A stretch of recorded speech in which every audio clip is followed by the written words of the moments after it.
পশ্চিম মেদিনীপুরে প্রশাসনিক সভা করলেন মুখ্যমন্ত্রী মমতা বন্দ্যোপাধ্যায়। সেখানে নতুন প্রকল্পের শিলান্যাসের পাশাপাশি সরকারি পরিষেবা বিতরণ করেন তিনি।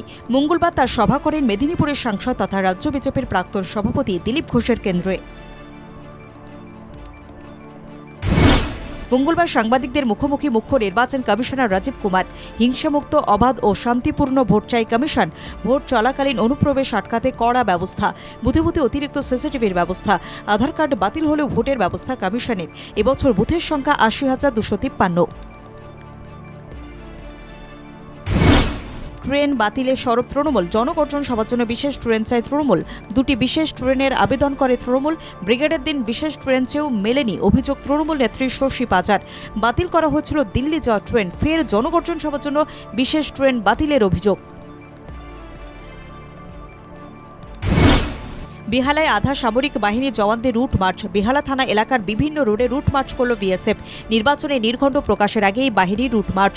মঙ্গলবার সকালে Diamond Harbour road, James Long সরণি সহ বিভিন্ন রোডে রুট মার্চ করে বিএসএফ। খাস কলকাতায় পচা গলা দেহ উদ্ধার। মৃত বেলেঘাটা মেন রোডের বাসিন্দা। গত ৩-৪ দিন ধরে বাইরে বের হননি ওই ব্যক্তি। ঘর থেকে পচা গন্ধ পেয়ে প্রতিবেশীরা জানালা দিয়ে ওই ব্যক্তির মৃতদেহ দেখে পুলিশকে খবর দেন। দেহটি উদ্ধার করে পুলিশ। বাড়িতে একাই থাকতেন ওই ব্যক্তি।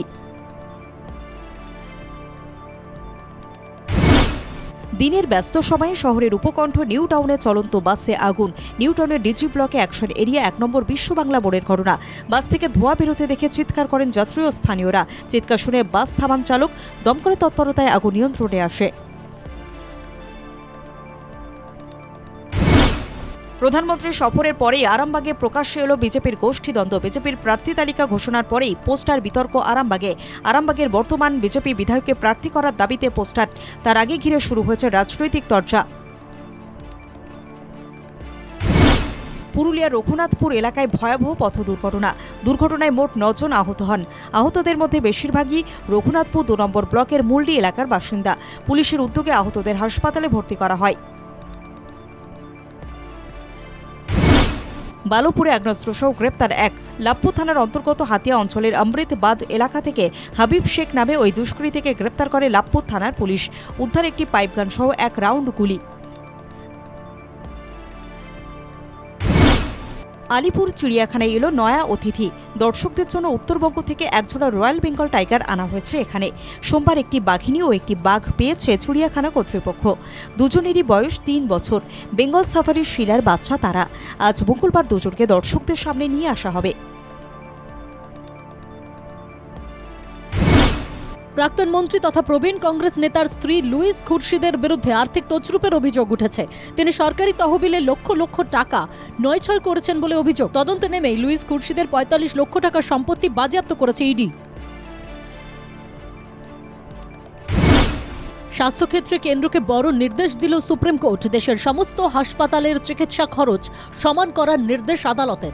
পাশাপাশি আগামী 6 সপ্তাহ অর্থাৎ 1.5 মাসের মধ্যেই নির্দেশিকা মতোই কেন্দ্রকে সিদ্ধান্ত নিতে বলেছে দেশের শীর্ষ আদালত। উত্তরপ্রদেশের বিজেপির প্রার্থী তালিকায় অসন্তোষ। লোকসভার লড়াই করবেন না উপেন্দ্র সিং রাওয়াত। বারাবাঁকি থেকে তাঁকে প্রার্থী করে বিজেপি। উপেন্দ্র বেঁকে বসায় বেশ প্যাচে পদ্ম শিবির। রাজ্যসভার সাংসদ পদ ছাড়লেন জেপি নাড্ডা। সোমবার নিজের পদত্যাগপত্র পাঠিয়ে দেন তিনি। লোকসভা ভোটে বিজেপির তরফে তাঁর প্রার্থী হওয়ার সম্ভাবনা রয়েছে। হিমাচল প্রদেশ থেকেই তিনি প্রার্থী হতে পারেন বলে জোর জল্পনা। রাজ্যসভার সদস্য হিসেবে এপ্রিল মাসেই তাঁর কার্যকাল ফুরোবে। কংগ্রেস ক্ষমতায় এলে খুন করা হবে প্রধানমন্ত্রী নরেন্দ্র মোদী ও উত্তরপ্রদেশের মুখ্যমন্ত্রী যোগী আদিত্যনাথকে। ভিডিও বার্তায় এমনই হুমকি দিলেন কর্ণাটকের এক ব্যক্তি। ঘটনায় ইতিমধ্যেই অভিযুক্তের বিরুদ্ধে পুলিশে এফআইআর দায়ের করা হয়েছে। পানীয় জলের অপচয় হলেই ৫,০০০ টাকা জরিমানা। বেঙ্গালুরুর একটি সোসাইটির বাসিন্দাদের জন্য জলের অপচয় রুখতে ৫,০০০ টাকা করে আর্থিক জরিমানা ঘোষণা করা হয়েছে। এই কাজকে সঠিকভাবে দেখভাল করতে তারা একজন নিরাপত্তা রক্ষীকে নিয়োগ করেছে। 7 জেলার 17 জায়গায় তল্লাশি এনআইএর। পলাতক লস্কর জঙ্গিদের খোঁজে চলছে অভিযান। কর্ণাটক, তামিলনাড়ু সহ দেশের 7 রাজ্যের 17টি জায়গায় তল্লাশি অভিযান চালাচ্ছে জাতীয় তদন্তকারী সংস্থা।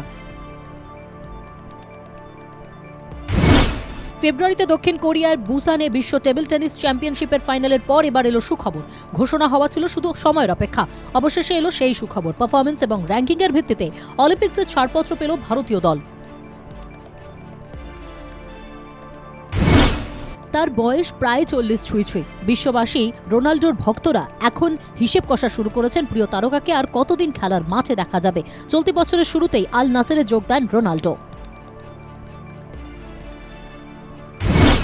চলতি মাসে মুক্তি পেতে চলেছে সিদ্ধার্থ মালহোত্রার বহু প্রতীক্ষিত ছবি যোদ্ধা। এই মুহূর্তে ছবির প্রচারে ব্যস্ত অভিনেতা শেরশার পর ফের ভারতীয় সেনা অফিসারের ভূমিকায় অভিনয় করবেন তিনি।